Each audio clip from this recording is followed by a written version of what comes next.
The scene is set within John Stanhope's office in the Odyssey Theatre. John ruminates on the news that he received via Jonathan Vanderberg over the alleged connection between the London court and this Dr. Morgan, or Mogan, however he pronounces his own name. But plans are starting to formulate.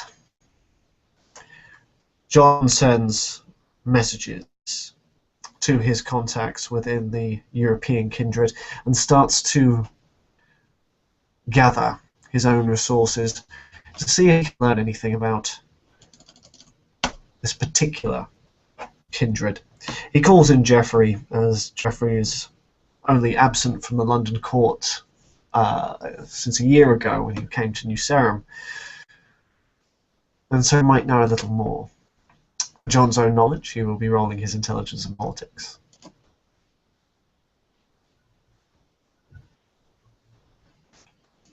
Come on, Dice Stream.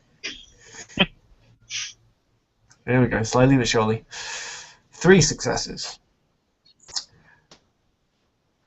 And Geoffrey with his 6 dice.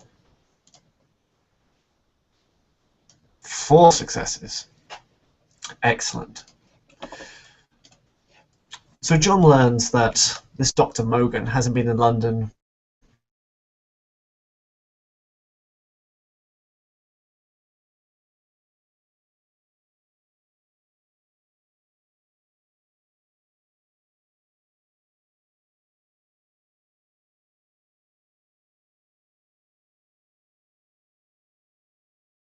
on both the sane and insane.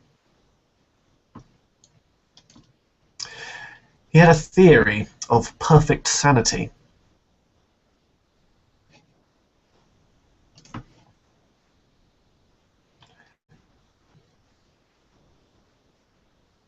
Which could only be achieved by... Please stop writing in the chat, I'm trying to read something. He had a theory of perfect sanity which could only be achieved by piercing thy broken mind back together. He left abruptly, so rumour was that either he had found something or had been taken. From what information John can gather, it seems that this Dr. Mogan is quite old. Nobody knows exactly how old, but at least a veteran ancilla, if not an elder. Geoffrey pipes in with more information, saying that he heard in one of the Elysiums that someone knows that he arrived from Germany sometime within the early 1800s. He apparently preferred the company of other Malkavians, which meant that his status was never truly above that of a man of his age.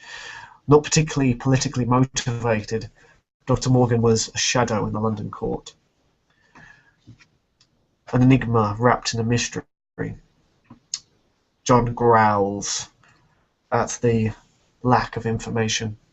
Simply a hopping of place to place. No one seemed to know what this Dr. Morgan was about, his capabilities, his goal. This perfect sanity that he speaks of was vague and could just simply be the Malkavian's ramblings. Undeterred, and confident in the fact that Morgan has breached the traditions by not producing himself towards the prince, gives John all the clarification he needs to be able to strike at the asylum.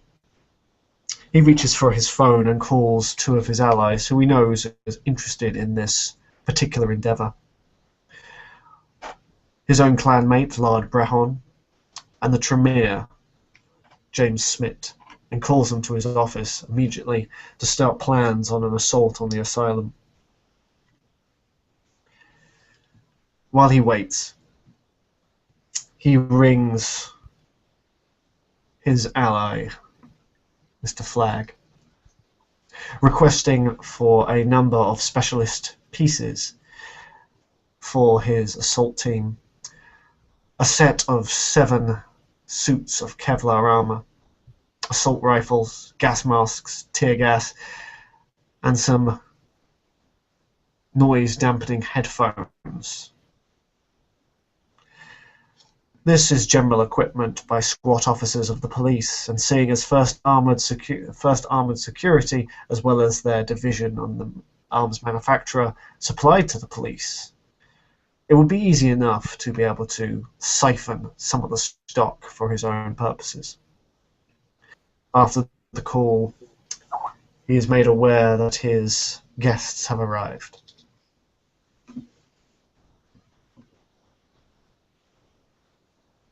Greetings, sir.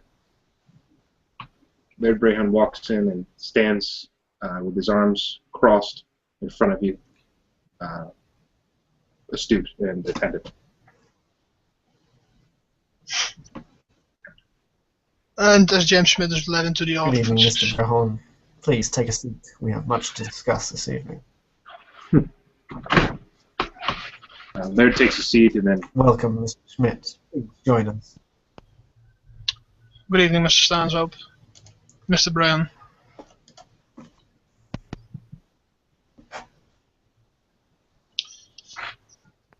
What? Well, gentlemen, it is no secret why I've called you here.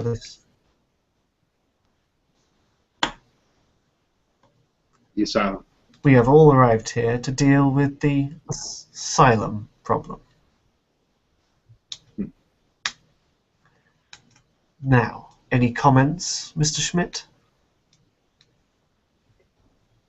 I've been trying to dig further and also access the hospital's records to see if I could trace back anything on this Mogans, at least, or the institution itself, but it seems it's privatized. It has no information regarding him or the location itself. This is quite troubling. Private hospital or not, these institutions do not exist in a vacuum. Information must have been deliberately removed. Yes. Unfortunately, this is not... If someone does it with enough expertise on the matter, it is not retrievable again. A shame. But this is what I propose, gentlemen, for time is of the essence. The supermoon is upon us. There is no time to deliberate, no time for research. It is time to go in there and wipe out whatever it is inside. I have taken measures to collect 5 capable mortals, to be led by one of my own ghouls. They have been conditioned via the powers of the Ventru to make sure that they are not swayed. We will arm them with anti-kindred weapons, assault rifles, anything we can get hold of, and send them in to wipe out this scourge during the day. I don't care how powerful this thing is underneath it, we're all powerless when we're asleep. I will volunteer my ghoul to go with you.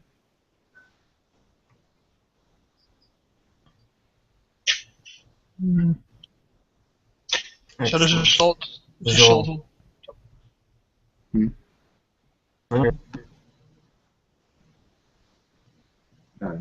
want to talk, James? Out of character, real quick. Oh, just sorry. So this assault will take place during the daytime. Indeed. It is the best course that will grant us the most advantage. Seeing as many of us cannot enter the place ourselves, it is best to use mortals. And the great advantage of mortals is the fact that they can operate during the day. You'll find that Joe Castile, my ghoul, was more than capable, ex-military trained. He'll work. Excellent. Equipment can be sought for your ghoul, and having another pair of eyes down there will not harm the situation. Now we need to discuss how we're going to get them in and out without breaking the masquerade. I have a few ideas, but I'd like to hear from both of you. It's all right for me to speak first. James, I spoke with your fellow Tremere today, Mr. Alistair. What's his last name? I'm so sorry. You gotta forgive me. That would be Alistair Vestas. Mr. Vestas. And he was wonderful, by the way. But he told me that you had actually been physically inside of the asylum at one point, and that you barely made it out okay. So if there's anything you can tell us about the floor plan, how things are laid out, what you saw. Well, the problem is when I went there, it was after the recent breakout, so there was a lot of police and not much room to snoop. When we went in there, we met with Mr. Mogans. We went down with an elevator to a small office where we chatted. We weren't allowed further access to the facility. Mr. Mogans is quite an unhelpful individual himself. And well, the layout seems to be just like any regular hospital. There is some personnel there, but that's mainly just staff of the hospital itself. The only thing that could be troubling that there is camera footage and it's looped to a closed circuit television. If I'm correctly, sorry if I'm wrong, there were some cameras outside as well. Could those cameras be dealt with? Only from on the side. And I recommend an evacuation.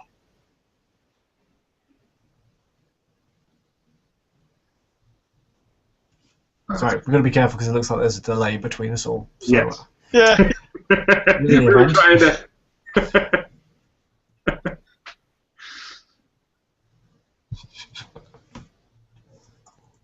Then I recommend perhaps an evacuation of all personnel within the asylum.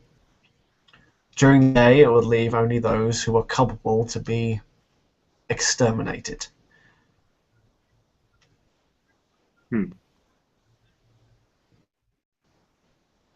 I could obtain a warrant,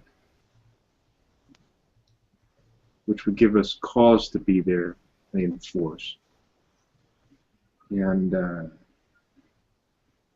it would at least help us from violating the masquerade. I could call the U.S. DOJ Lucerne Department and place a requisition for a warrant.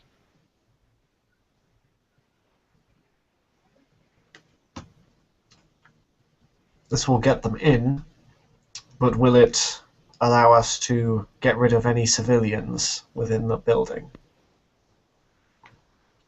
Well, you have connections in the medical field, right?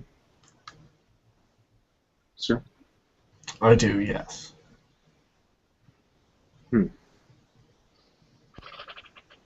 Brayhan leans in and starts to think out loud, pontificating.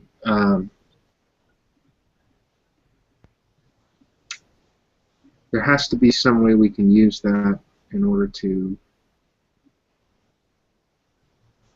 thin the herd. Maybe. And he trails off. He's obviously a little stumped. Sorry. Perhaps a quarantine medical scare.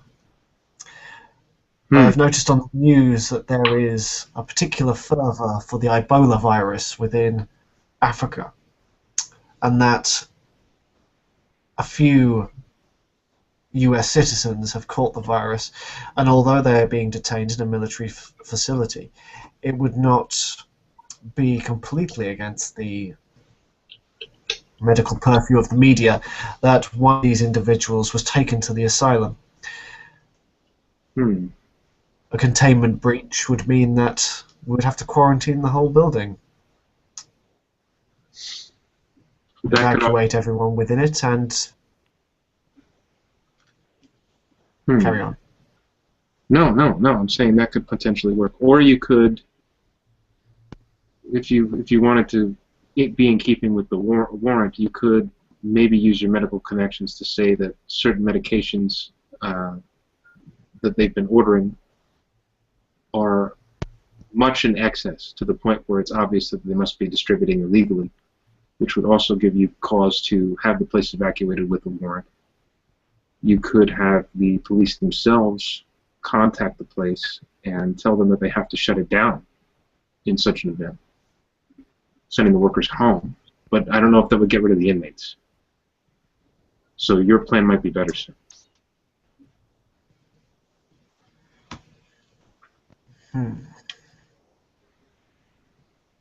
Depends on what threat the inmates would pose. Who's going to believe the rantings of a madman saying that these guys are going in there and killing monsters? True.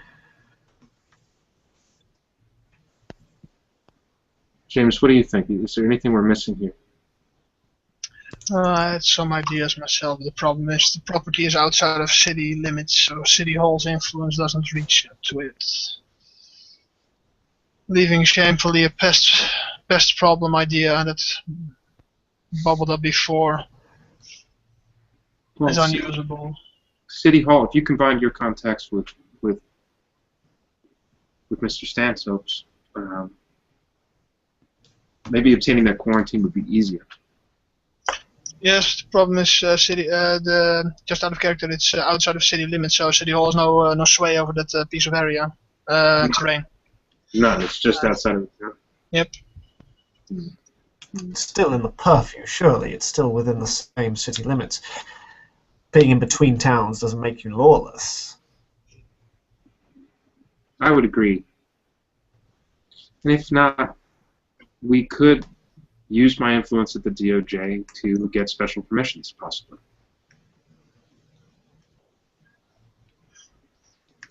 Make it so. How quickly can you get this warrant, Mr. Brahon? Do you have a telephone? He passes the phone on his desk. Okay. Brahon uses his law skill plus his allies. What are we saying, like difficulty 6? Or influence, I should say, not allies. What are you rolling? Influence plus allies. Sorry, influence plus Manipulation, plus influence. Plus law. It would be law. Oh, manipulation, you're saying? You can use it. Yeah, you can use background instead of a skill. If you're using influence, so it'll be manipulation influence. Okay. That's good. And difficulty 6, we'll say. So we'll roll. And that's a hell of a roll. Look at that. We has ourselves a warrant. Hell yeah. Yeah, you've been given special permissions. I don't suppose you have a specialty in manipulation, do you? I do. Well reasoned, actually. So it technically counts as 4. Do I roll another dice? I forget if you roll another one. The 10 counts double if it's your specialty. So No, yes, it it is my counts as specialty. 2. Yeah, it counts as 2, so we get 4. You watch Brahon Excellent. talking on the phone, and within minutes he's obtained the warrant, which will be emailed to you, a copy of, immediately. And Schmidt notices that on his tablet, actually, that he always carries around, this is so, since he's probably monitoring everybody's emails anyway.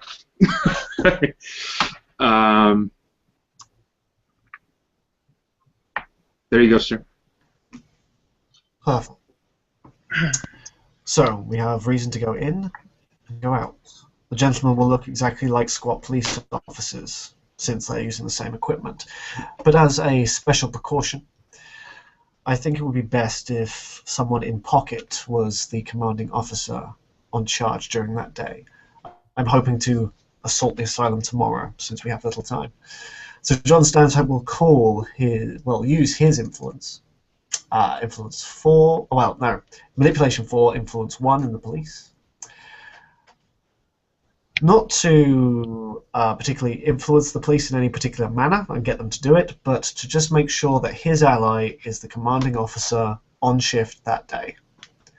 So that shouldn't be too bad a roll.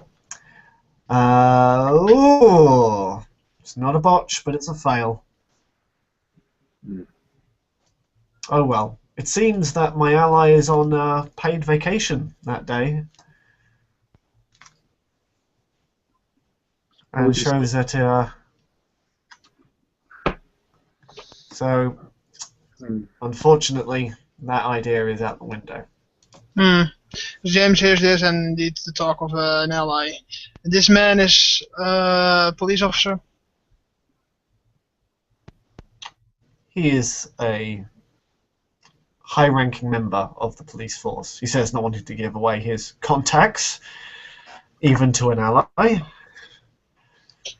With a smile. Well, I With a could, if you were to give me only his name, I could arrange it so that if anything goes south, that the report comes to him first in the New Zealand Police Department.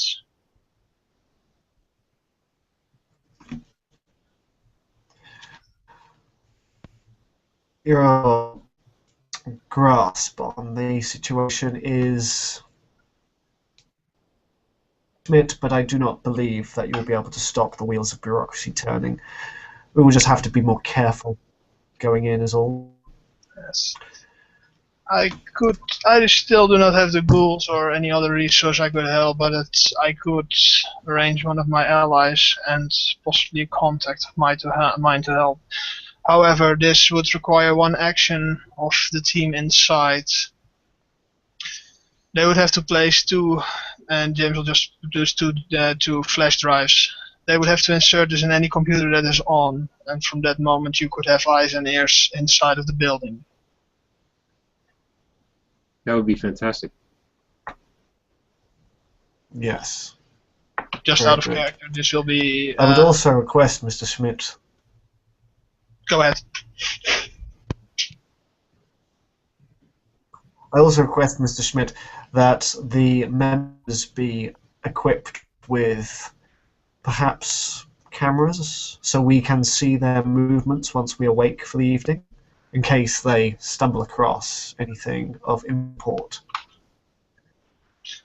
Of Your course. knowledge of technology might help us in this regard. I will fabricate 7 of the same devices I created for Mr. Vandenberg when he went inside to get surveillance. This can be done in a relatively short period of time, a few hours. Excellent.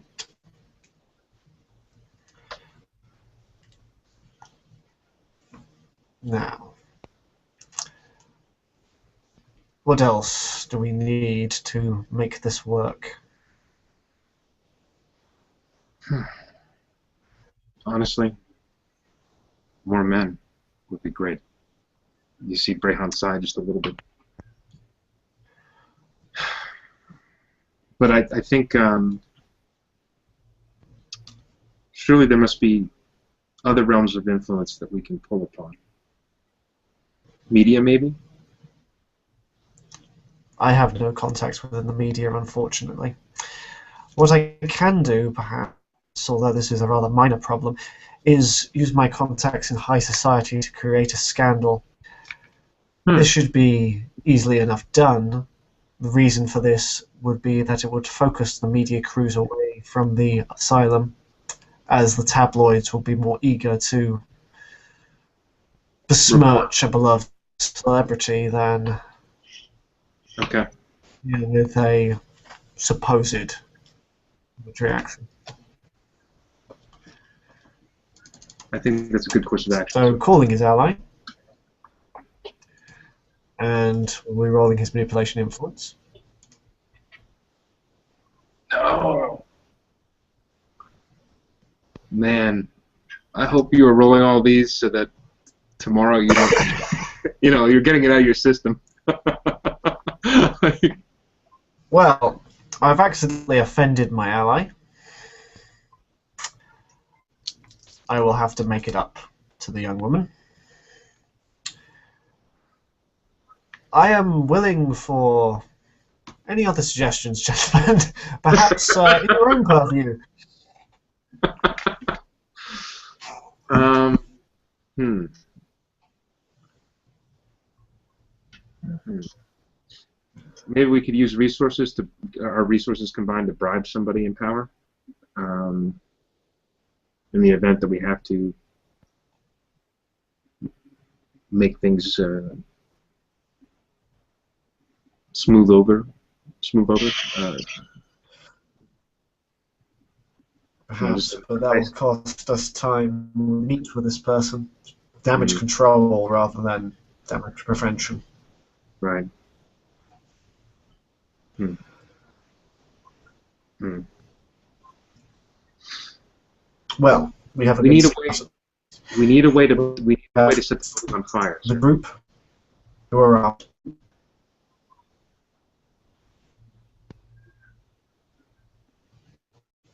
Sorry, say that again. I said we need a way to set the building on fire on the way out.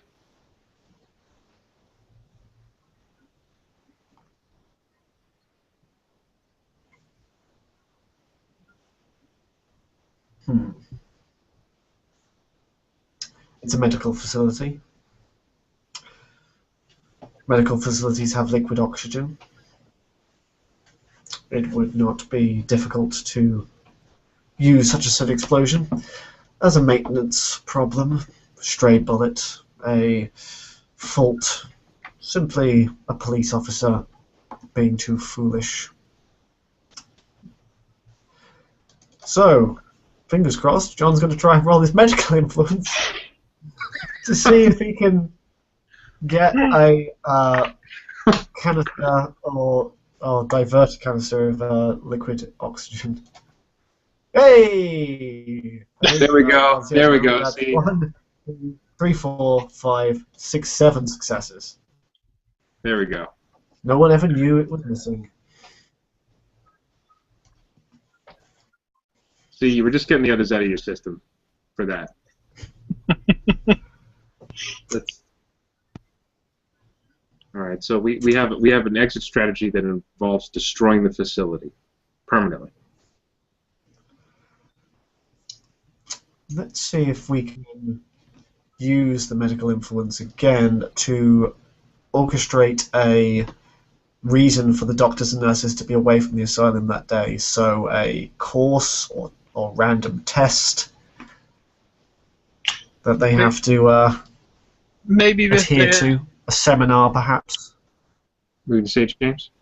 maybe they would, with the recent HIV outbreak in the city, maybe some seminar on how to treat people properly and how to guide people properly who are diagnosed with this.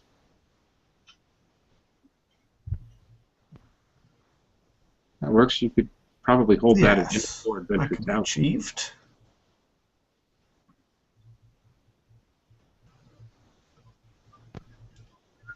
Yes, easily. Have the DMV come in and evaluate and give a talk on the various problems with the HIV outbreak. Perhaps even a run of medical officers towards the Amsterdam district Ah, for free tests. I see what you did there.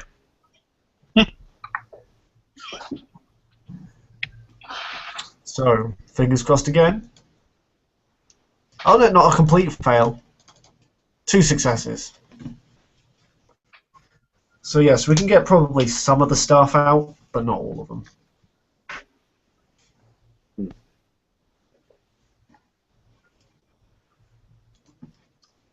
Maybe we can use Excellent. my DOJ influence to subpoena people, jury duty, to try to get the rest out. Excellent idea. Let's see. He takes your telephone Perhaps again. some of the Okay. perhaps some of the higher ups, so we can intercept them. I like this. He makes a phone call. And 1, 2, 3, 4, 5, 6 successes. It seems that we're not only getting the higher-ups out, but we're getting everybody else out with random excuses, falsified trails. You know, but some of them are going to end up in jury duty. It's going to be boring for them. Some would say that's a fate worse than death.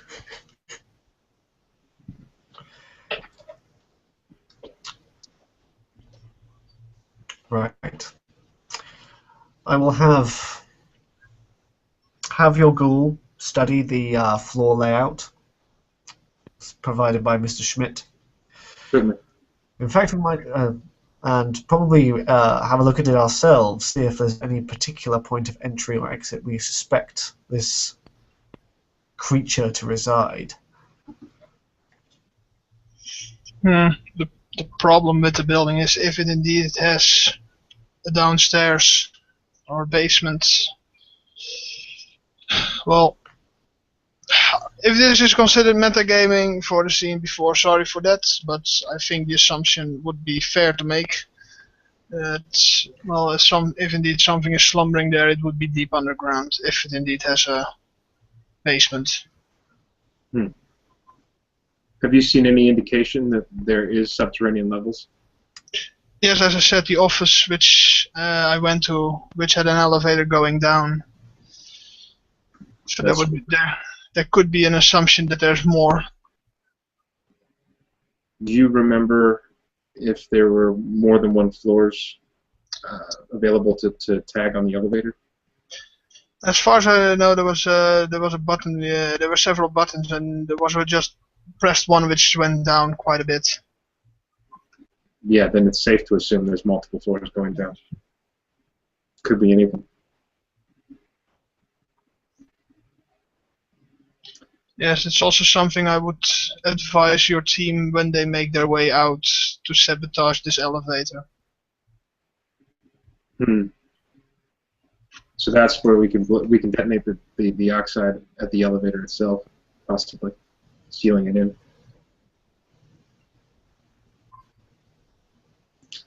If there's no other entrances or exits. I assume if there's an elevator, there'll also be a stairwell up and down.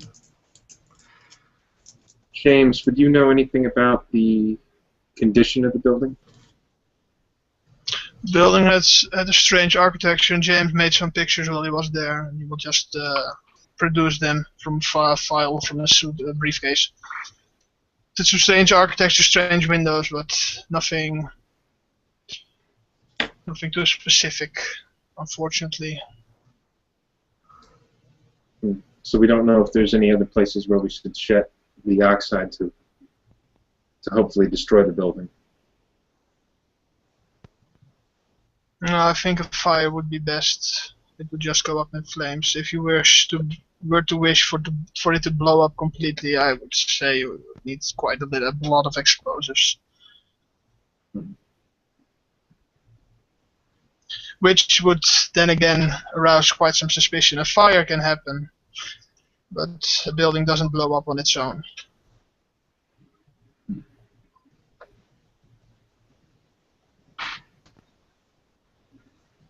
Although I believe the area of the asylum is outside the city districts. Very difficult or very unlikely for onlookers to see it.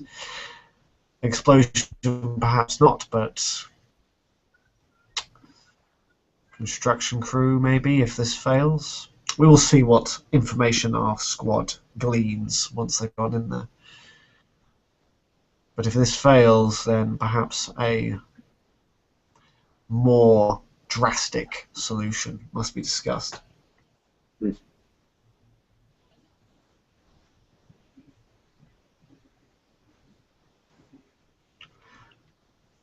Is there anything else that we should discuss, gentlemen? Or shall we get on to our respective tasks? One last thing regarding the equipment of your crew. I would advise for them all to bring something that burns, and something that burns good, something like a Molotov cocktail. It's very crude, it's very strange, but if there is indeed something slumbering there, still it would be hurt by fire. My ghoul drinks like a fish. What I can do is I can put together a cooler just filled with them.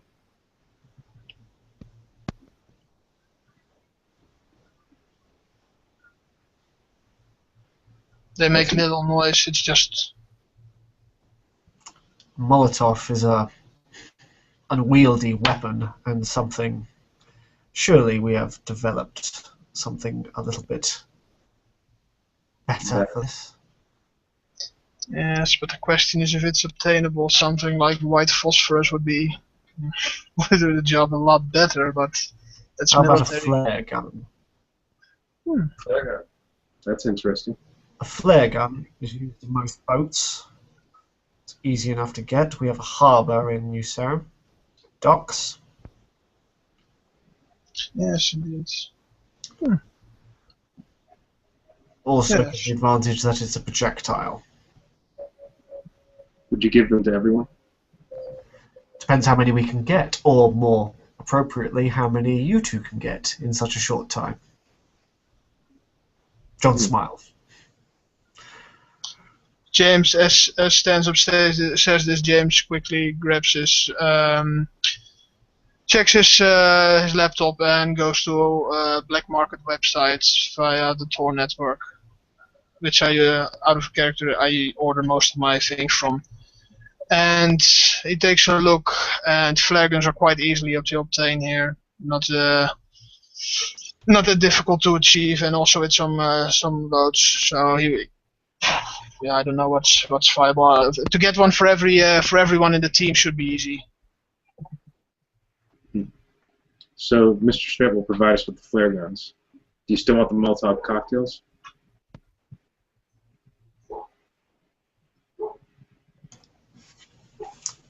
Excellent. So our team will be provisioned and ready to go. I advise then that tomorrow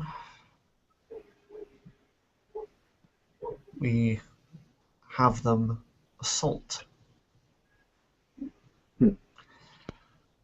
Make sure you have all the preparations correct. We shall meet here the evening tomorrow and see how they have done. Certainly, sir.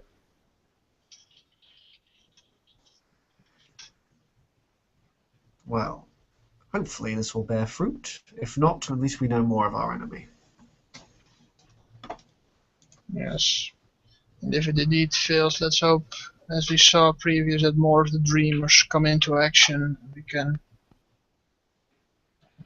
mount up, if needed, a different plan with more people. Well, I believe this meeting is concluded. A very productive one as well. Let us give our dear retainers the best of luck in this endeavour.